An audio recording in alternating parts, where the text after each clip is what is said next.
Hello, everyone, and thank you for joining us. I'm Anara Tabashaliva, along with co-host Dr. Victor Fett, Dr. Katerina Shrey, and our program producer, Professor Larry Sherey. We host a weekly discussion panel on Russia's war on Ukraine with guests from Ukraine, military experts, medical personnel, academics, artists, literary figures, and relief workers. Our panel is recorded and circulated nationally and internationally. We appreciate your comments and feedback. Special thanks to Marshall University Libraries and MUIT for making this weekly event possible. If you're joining us live on Teams, please feel free to use the chat to post any questions for our guests. A quick greetings to our viewer in Ukraine from Professor Katerina Shrey. Вітаємо наших слухачів в Україні з глибоким покліном. Ми далі свідки вашого страшного терпіння і також вашої великої сили. Все буде Україна. Дякую вам за вашу участь в нашій тижневій програмі. Thank you. Today's guest will be introduced by Professor Victor Fett. The rest of us, please turn off cameras. Thank you very much, Anara. It's my honor today to introduce three young members of the Kharkiv Human Rights Protection Group, Iryna Skachko, Nikolay Komarovskyi, and Denis Volokha. They are all right now in Kharkiv, Ukraine, which has been again attacked last night by Russian missiles. The Kharkiv Human Rights Protection Group is one of the oldest Ukrainian organizations, NGOs of such kind, tracing its origin back to the 1980s to the Soviet-era dissident movement. Since the beginning of the full-scale Russian invasion in 2022, the Kharkiv Human Rights Protection Group recorded numerous violations of international humanitarian international criminal law by the Russian occupiers. In March 2022, the group co-founded the Tribunal for Putin initiative to bring Russia to justice for its crimes. They have a website in 7 languages where live statistics from their database are available.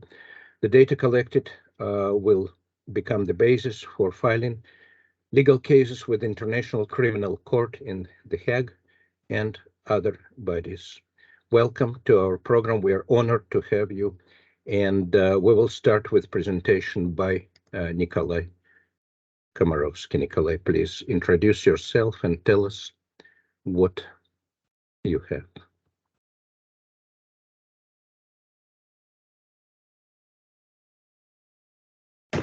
Good evening. Yes, we hear you. Good evening. Yes, I would like to share information today about witnessing and documenting the war by Kharkiv Human Rights Protection Group. My name is Nikolay Komarovskyi, and the Ukrainian version of my name is Mykola Komarovskyi. I am a lawyer in Kharkiv Human Rights Protection Group. I joined the team of Kharkiv Human Rights Protection Group in May 2022. If you can please on the presentation.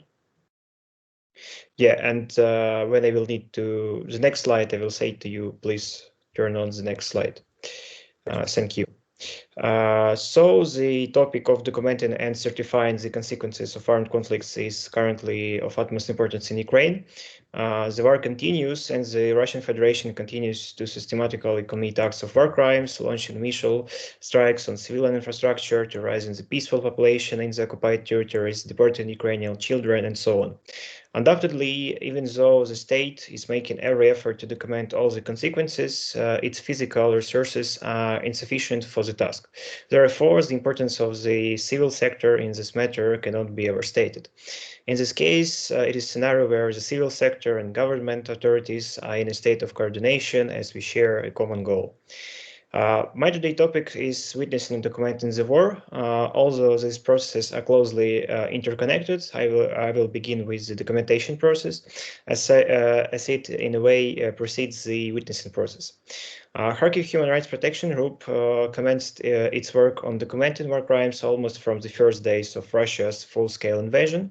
Our ability to quickly adapt was informed by our previous experience during the early stage of the conflict, which began in 2014 with the onset of hostilities in the eastern part of our country.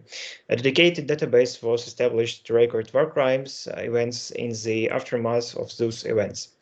Following the commencement of Russia's full-scale invasion in February 24, the original database served as a foundation and was swiftly tailored to meet our specific requirements. The first entry into the database was made on 9 March 2022. As of today, the database comprises our 56,000 episodes.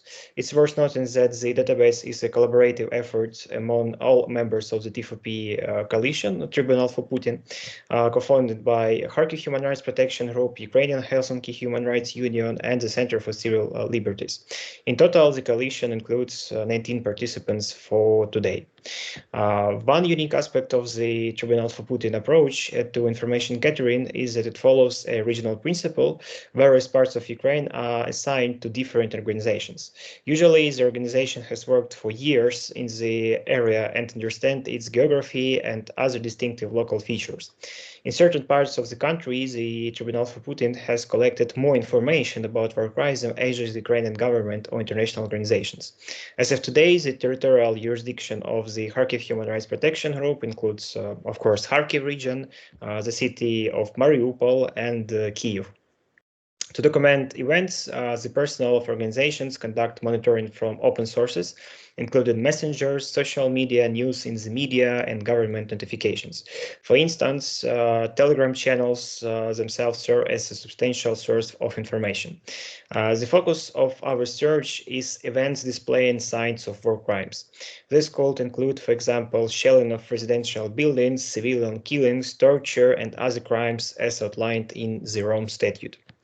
I cannot fail to mention the work of our field teams who, with their own hands, documented the destruction, especially with the use of drones. Can you please turn the next slide now? Yes, thank you. On the slide, you can see destruction of village Cherkassky Tishki in Kharkiv region, photo made by documenters of Kharkiv Human Rights Protection Group.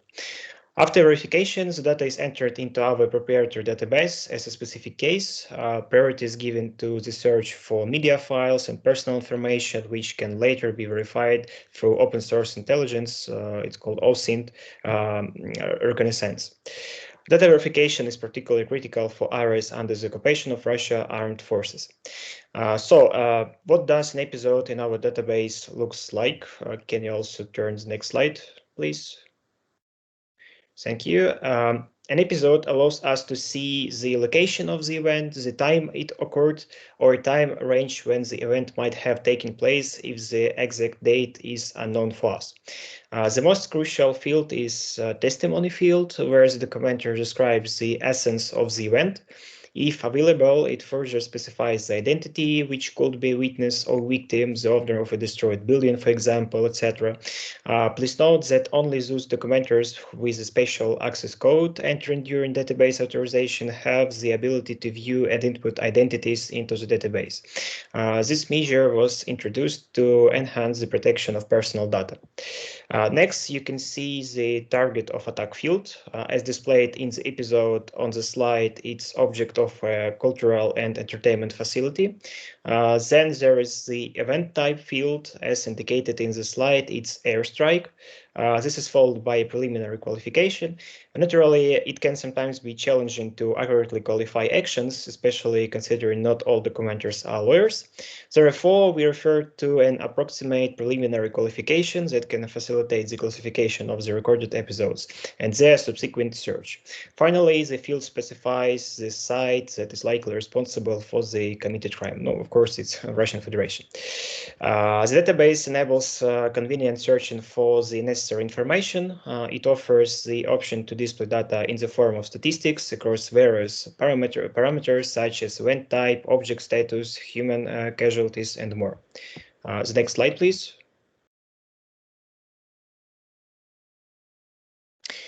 The latter allows for a convenient work with information when writing analytical materials. For instance, I can provide an example of one of our publications where I was co-author dedicated to the topic of educational institutions destruction in Mariupol. We investigated the destruction of educational institutions in the city and found that at least 83% of schools were damaged in one way or another. When writing the publication, we relied on the data we had collected, and we had photo, video evidence confirming the destruction of almost every institution we wrote about. In total, we documented a little over 3,600 episodes in Mariupol. The database is regularly updated, involving both strengthening its security and enhancing its interface to expedite the process of data entry and retrieval. Also, the next slide, please. Taking this opportunity, I would like to make a brief promotion of our T4P resource, where anyone interested can independently explore the statistics from our database. The data is updated in real time, so you can go to this website and see information. A little over a year ago, the Kharkiv Human Rights Protection Group began actively providing legal assistance to the victims of war. Sometime after commencing work in this direction, there arose the need for proper case management and record keeping. Subsequently, based on our shared database, a specialized database for lawyers was created. Its uniqueness lies in the capability for each lawyer to input data pertaining to their specific case. Compared to our main database, an episode in the legal database includes additional fields such as case progress, institution of records, and some others. Importantly, only the lawyer assigned to a particular case in the form of an episode can access the personal data of individuals and the documents uploaded to the case. As database users have access only to general de-identified information about the event, if the need arises to obtain information from a case not assigned to them, lawyers can easily identify who is handling that particular case and request the relevant information from that lawyer. On a practical note, this database is not just used for case management, but also serves other purposes. For example, it's actively employed by authors of submissions to the International Criminal Court, as there is a requirement to gather and describe cases. So that's how the documentation process works in our organization. Now I can move on to the topic of witnessing. The surviving of victims and witnesses actively began during the phase of our work in assisting victims of war crimes. However, if we understand witnessing more broadly, in the spring of 2022, we started recording videos with eyewitnesses of the war. Among our interviewers were residents from various parts of our country, for example, Mariupol, Bucha, and from the occupied areas of Kharkiv region. This format was named Voices of War. The videos are available for viewing in our YouTube channel. By the way, last summer we published a book called Voices of War Mariupol, which in the first printed collection of interviews with eyewitnesses of the war in Ukraine. In the book, 24 Mariupol residents share their unique life stories in a besieged city and their attempts to leave the city. The book is available for viewing in the online library of the Kharkiv Human Rights Protection Group. Returning to the witnessing in a legal context, as I mentioned earlier, the process in this direction actively began a little over a year ago. During interviews, we pay particular attention to the psychological aspects of communication with the victims. It's important to understand that individuals seeking assistance from us usually have complex and traumatic experience. This is especially true in cases involving torture, sexual violence, or the loss of loved ones. Conducting interviews to obtain testimonies is an extremely complex process for a lawyer.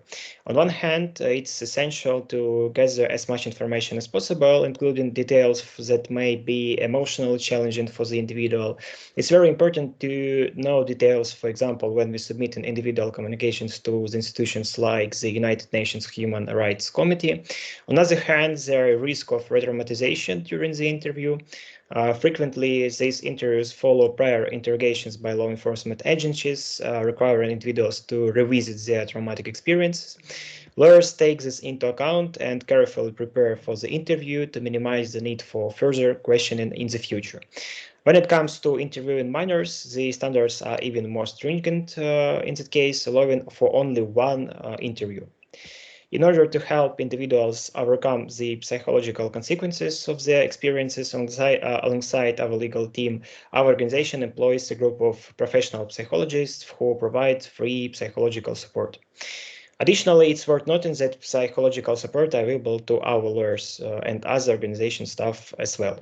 And the next slide, please.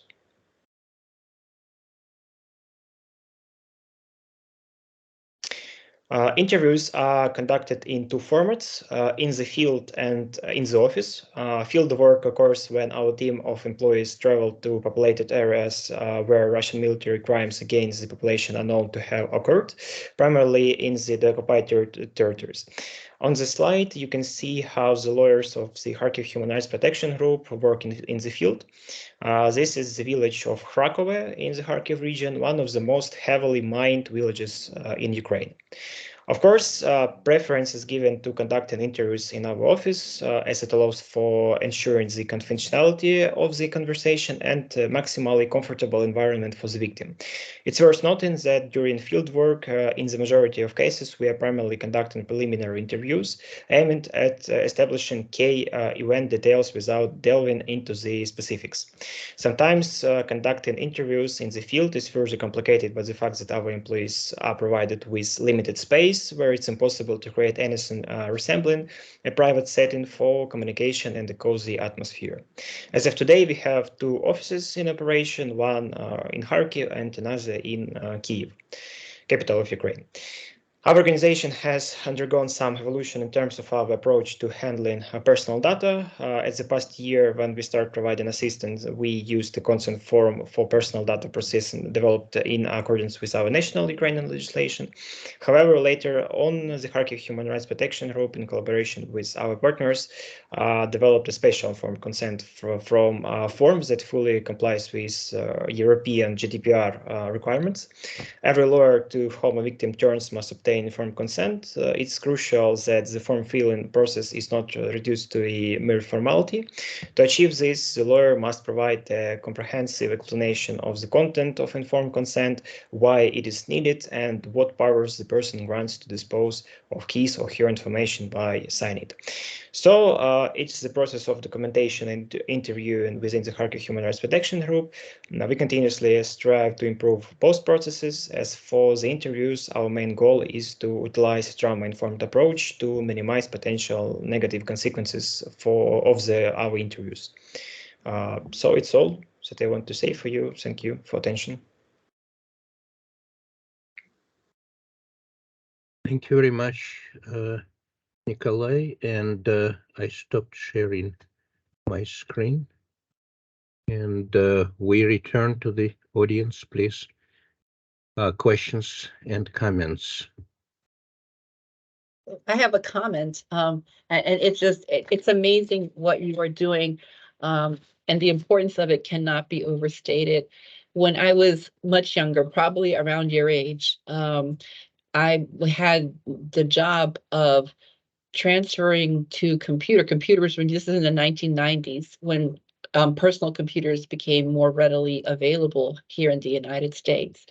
And I was as a volunteer for the St. Sophia Religious Association of Ukrainian Catholics.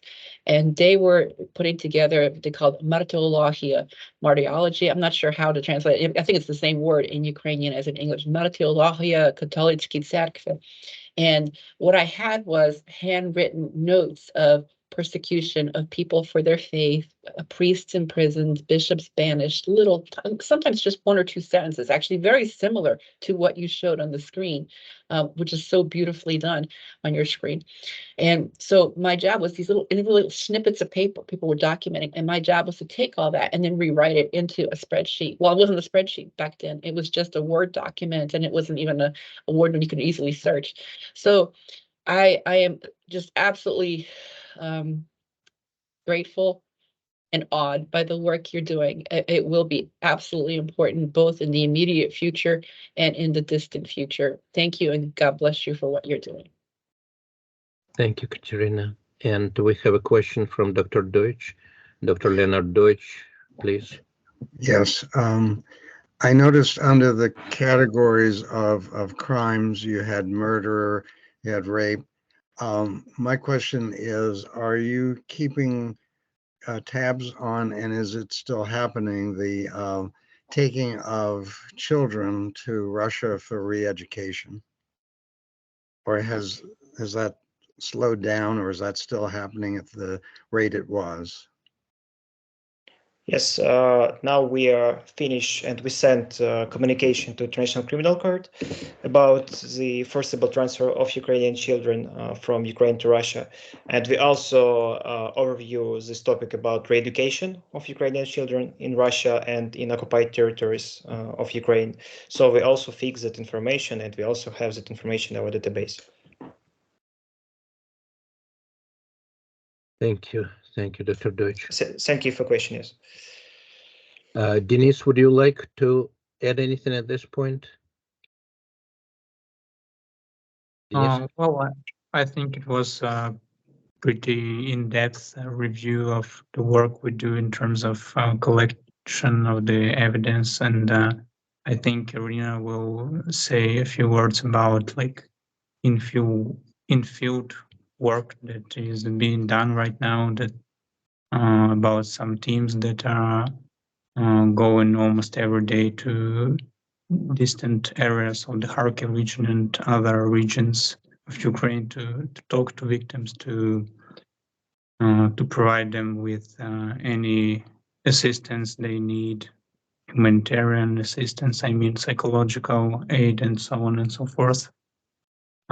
So basically we started with this open source intelligence because, well, it wasn't really possible to do in-field documentation on the first stage of this invasion, because you may easily fall under the suspicion of your own government, of your own police, as a like spy or something, and all we did then was just collecting some evidence on the web, on different social media, and luckily we are living in the world where we have many sources of information, and it's not necessary to go somewhere to be a war crimes documenter, to be an investigator.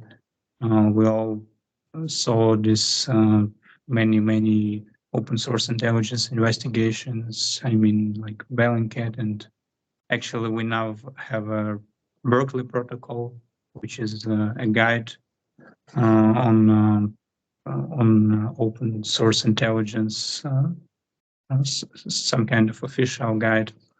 And well, at some point we realized that now we have access to these regions, and Ukrainian army did quite a good counteroffensive a year ago, from liberating almost the whole Kharkiv region and some areas on the Ukrainian south. And well, we started our in-field work, and still we see many stories of poor people suffering from consequences of the invasion, or just ongoing hostilities, ongoing attacks from Russia. Because even though the Kharkiv region is under Ukrainian governmental control, we still have many incomings, and especially some, like Kharkiv is 40 kilometers from the border, and but many villages, many small towns are right straight to the border, to the Russian border, like, and when you're 30 kilometers to Russia, of course you have incomings, like dozens of incomings every day, and it's really a tough life to have there right now. And there are still people who live there, and they continue their life, and well, it's really important that many people visit Ukraine right now. I mean, especially Americans, and we had many people asked if they can be volunteers for us, like Volunteers of America, yeah.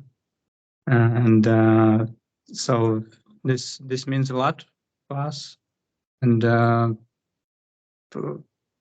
it's something like mind blowing for them sometimes when they come to Ukraine when they see with their own eyes that from one hand we indeed have some distractions, some struggle, but Ukraine is a big country, and in many areas life goes on, and Ukrainians are really strong, yeah, because they can continue to go on to live in such conditions, even close to the front line, not mentioned in some cities far behind the front line.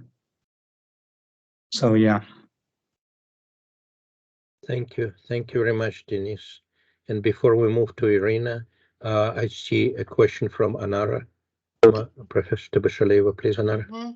I think you and your co-workers are doing remarkable job. Thank you. I can understand what you are actually talking, because I was a director of non-profit organization 8 years, and I raised funds like you are doing. So that's why I can imagine everyday life. And what are your greatest achievements as organization? Tell us more about your remarkable organization, and what kind of difficulties you face now or may face in the future. Thank you. Well, I think we can talk about some awards or some legal documents that we have prepared, but I think one important thing is the number of people we managed to provide with help they need.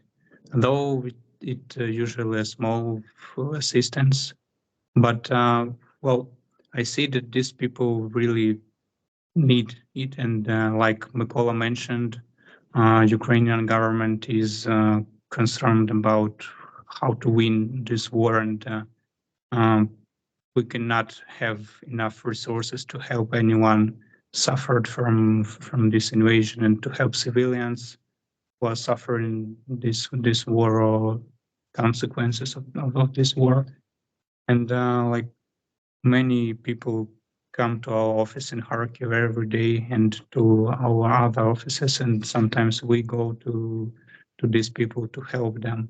And I think this is the most important one, and this is our mission right now, just to help people. And it seems like we will continue this for years.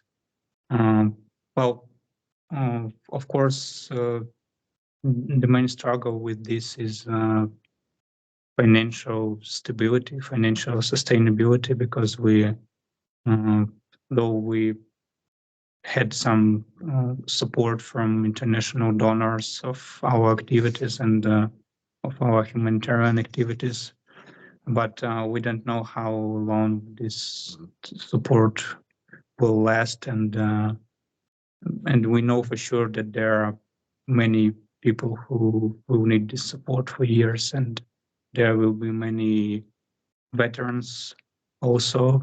Like I used to have a roommate in my university. It was a 19-year-old guy who joined Ukrainian volunteer battalion in the first day of invasion, and he lost his leg now, and after like a year of recovery, he finally managed to get a prosthesis, and we will have like thousands of these people. It's like after the Second World War, maybe after Vietnam in the US, but we need to somehow find resources to help these people, like veterans and civilians, and this is really a huge number of people who needs our support right now. Thank you, Denis. We move now to Iryna Skachko, a journalist of the same group. Iryna, the microphone is yours. Please tell us about your work and show what you have.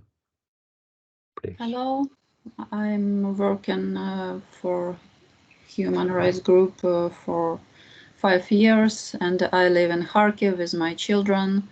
My husband is in the army now, and this night there was an airstrike, and we didn't sleep well. So that's our life today. So 1 minute.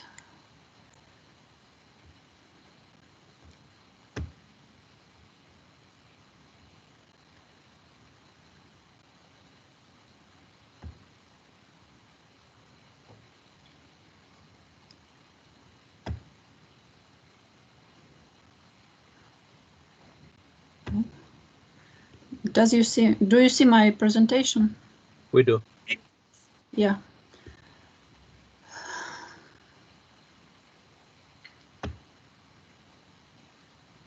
Well, it's not a proper presentation, just a bunch of photos and one disturbing video file.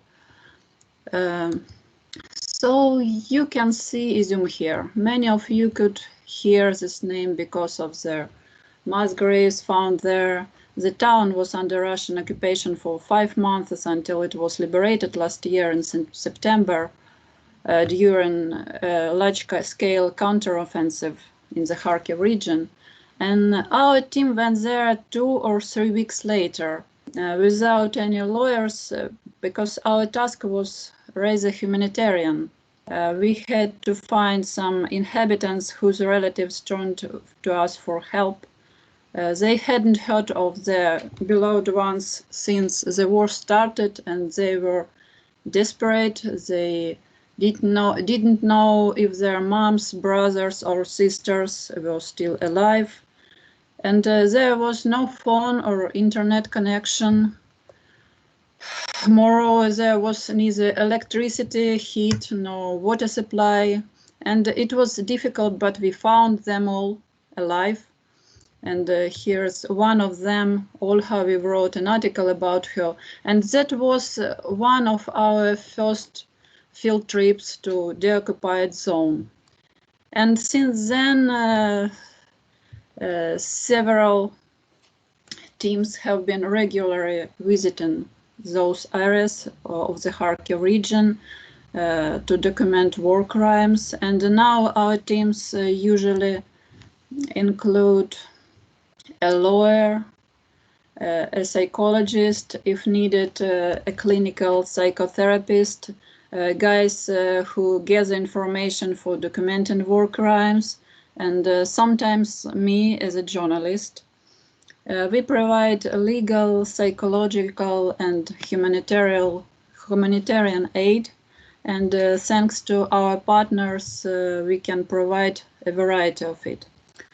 So, how do people live in those areas since the liberation? I must admit that their life didn't get any easier or better. Whenever Russian troops were, when they withdrew, they started to hardly shell those liberated settlements. And in most places, they still do.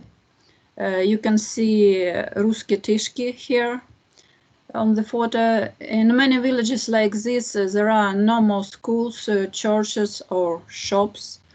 A lot of people were evacuated from there, mostly children, of course, but elderly people usually don't want to leave their houses, even if it's half destroyed.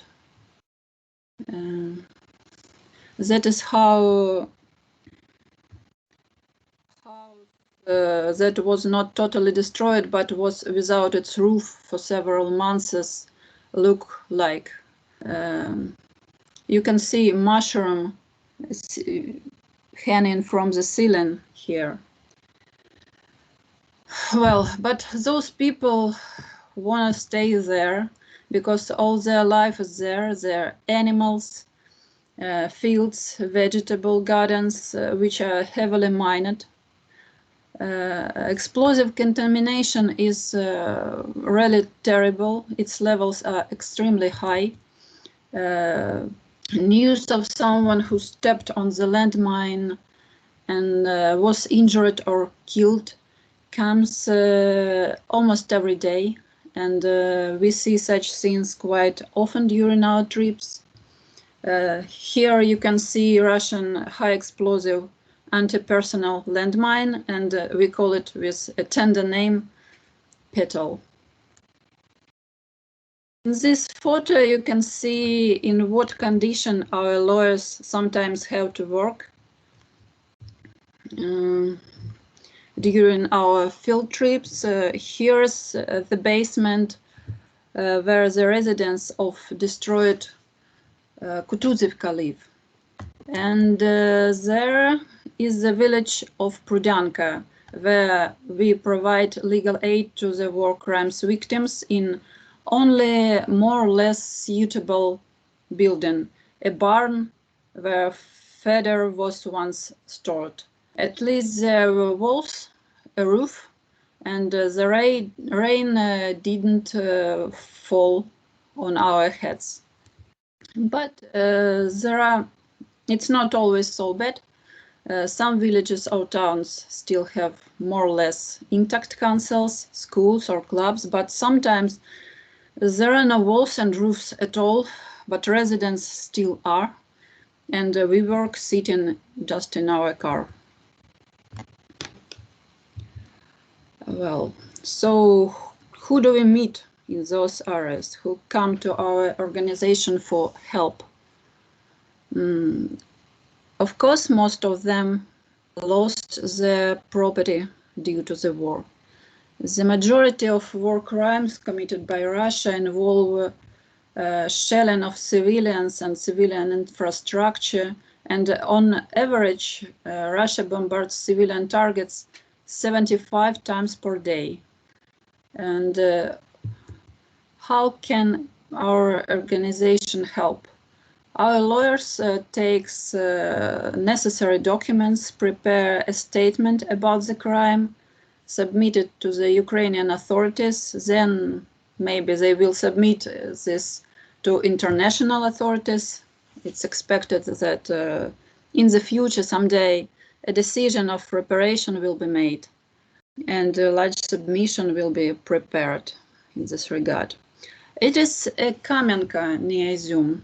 There is not a single undestroyed house.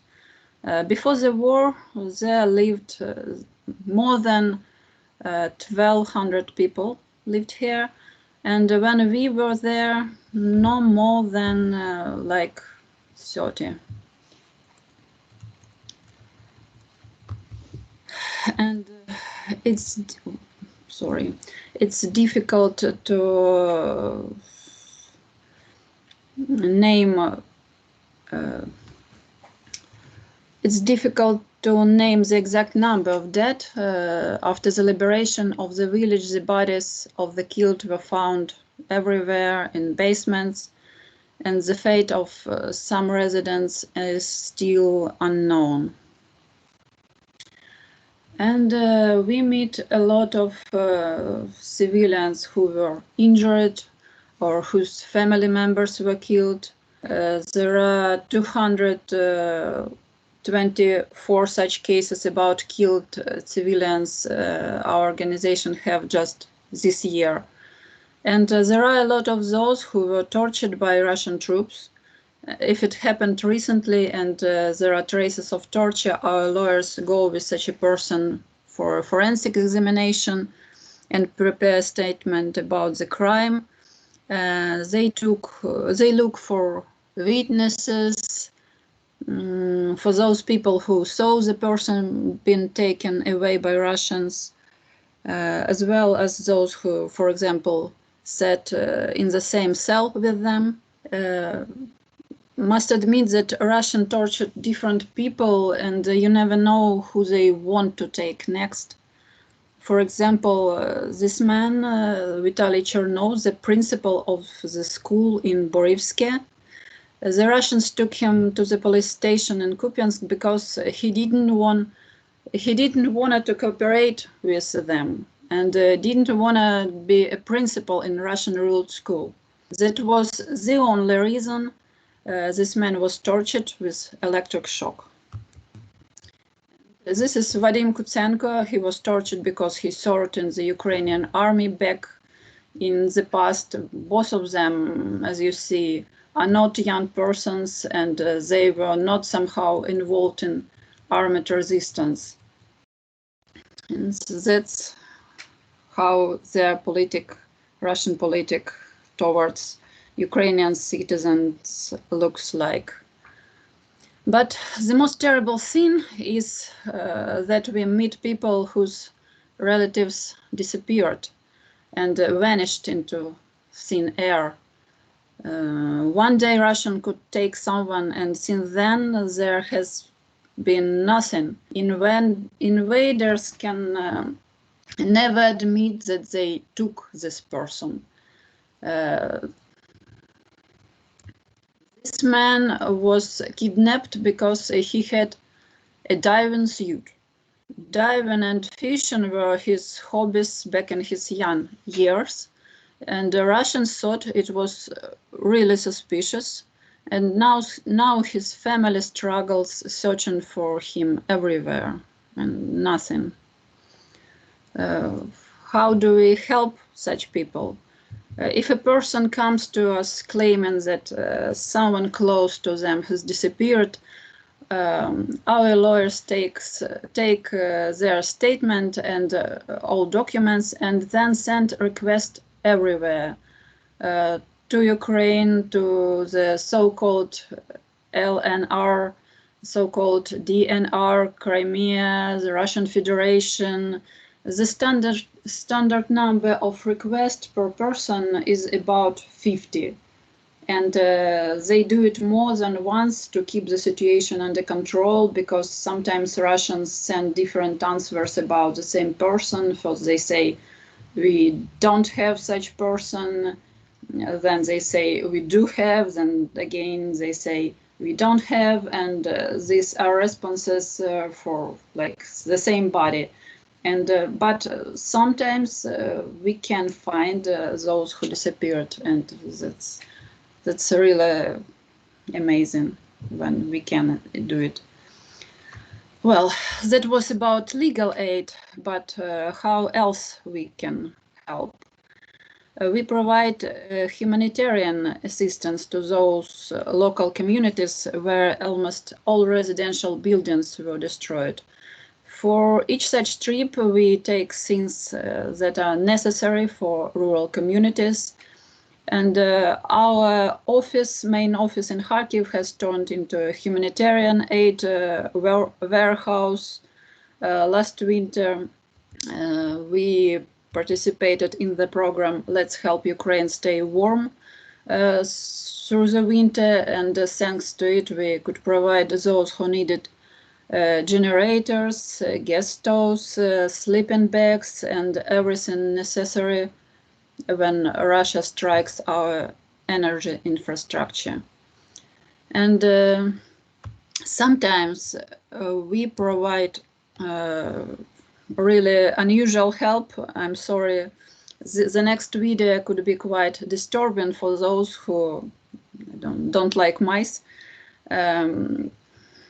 You can just skip it if you want.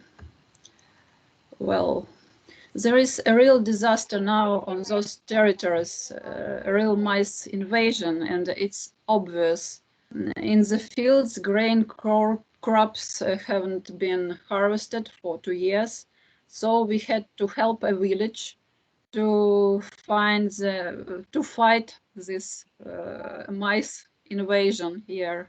Our funds goes, and even in such cases.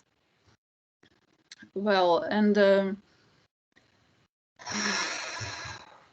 year ago, International Memorial was awarded the Nobel Peace Prize, along with Belarusian human rights activist and the Ukrainian human rights organization Center of Civil Liberties.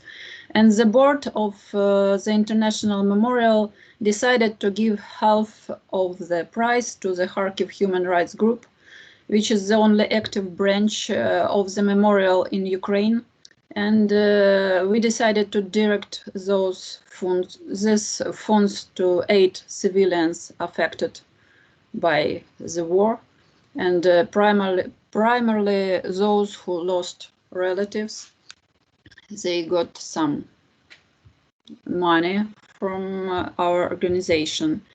And one of the main achievements that KHPG, together with several other non-government organizations and with the great help of the Danish Institute Against Torture, Dignity, created a referral network, a 3 years project of providing psychological, legal, charitable, medical, and other assistance to civilians victims of the war in 3 regions, Kharkiv, Kiev, and Lviv. Well, that's it. Thank you very much, Iryna, for this absolutely moving and astonishing presentation. We have time for questions and comments from the guests and the panel, please.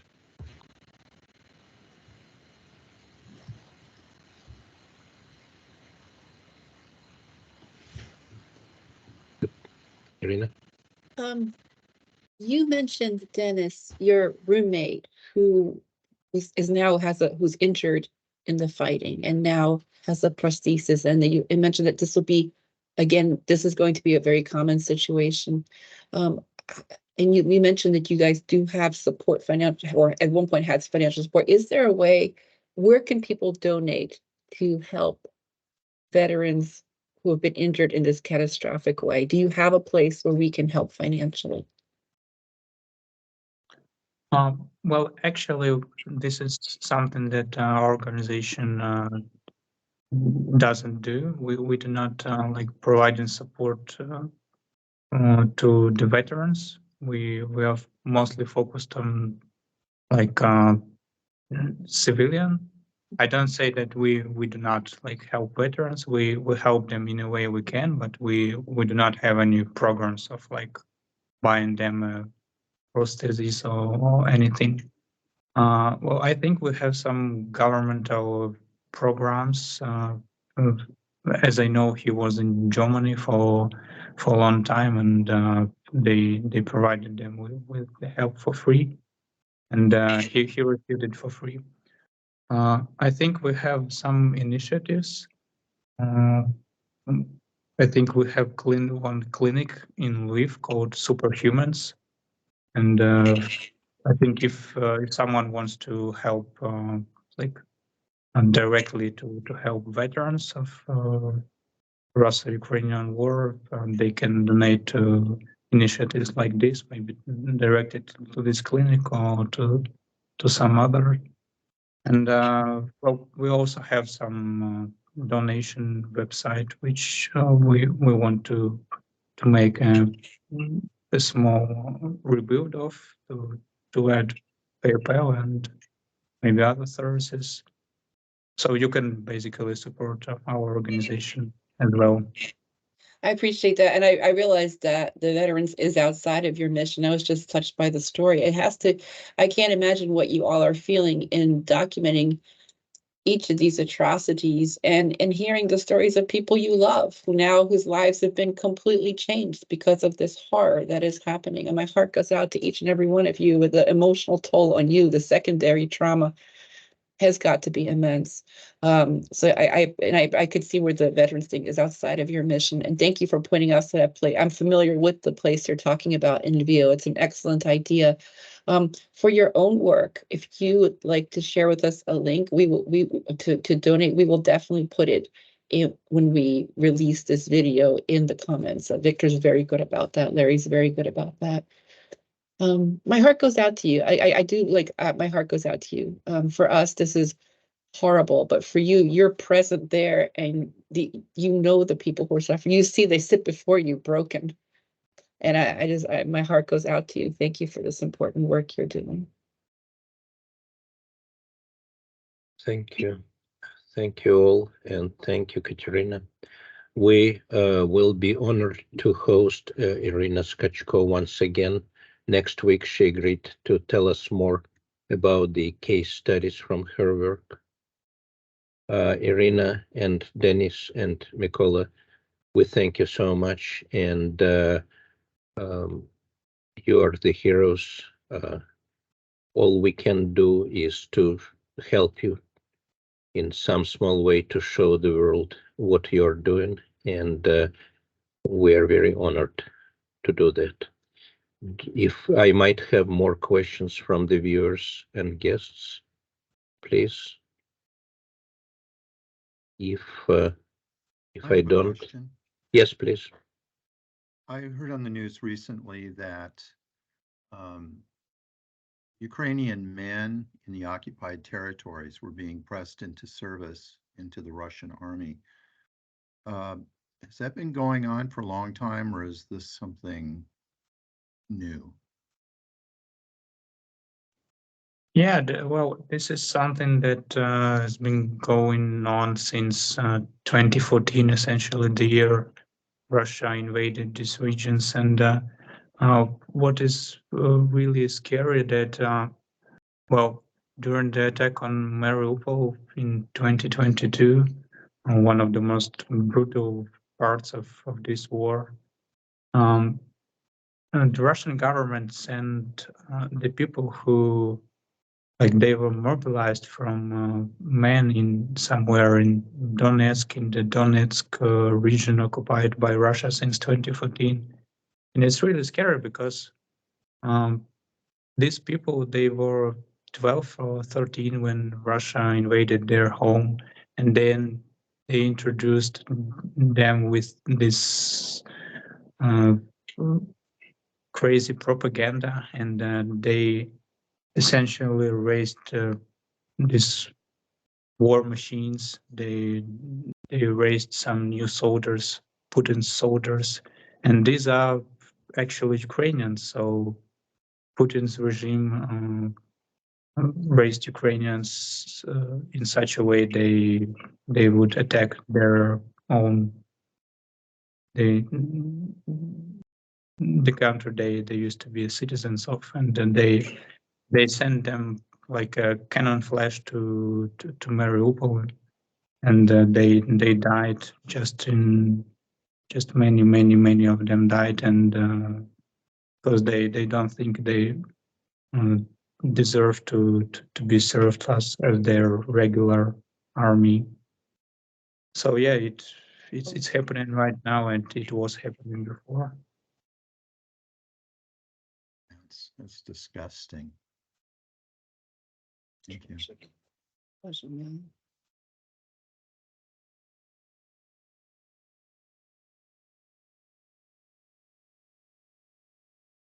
Your mic is off, Victor. Sir, you need to turn on the microphone. Yes, thank you, Denis, and thank you, Larry, for the question. And do we have more questions or comments, please? If we do not, then we will conclude our hour, and we will ask Dr. Shrey to say our customary greeting to our Ukrainian viewers. Thank you again, all of you, for what you are doing, and we're proud to show it to those who want to see. Dr. Shrey. Дорогі браття і сестри в Україні, ми зберігаємо вас у наших щоденних думках і молитвах. Нехай милосердний Бог тримає вас у своїй опіці. До наступного тижня. Прощаємося. Слава Україні! Слава. Героям слава. Thank you, everyone.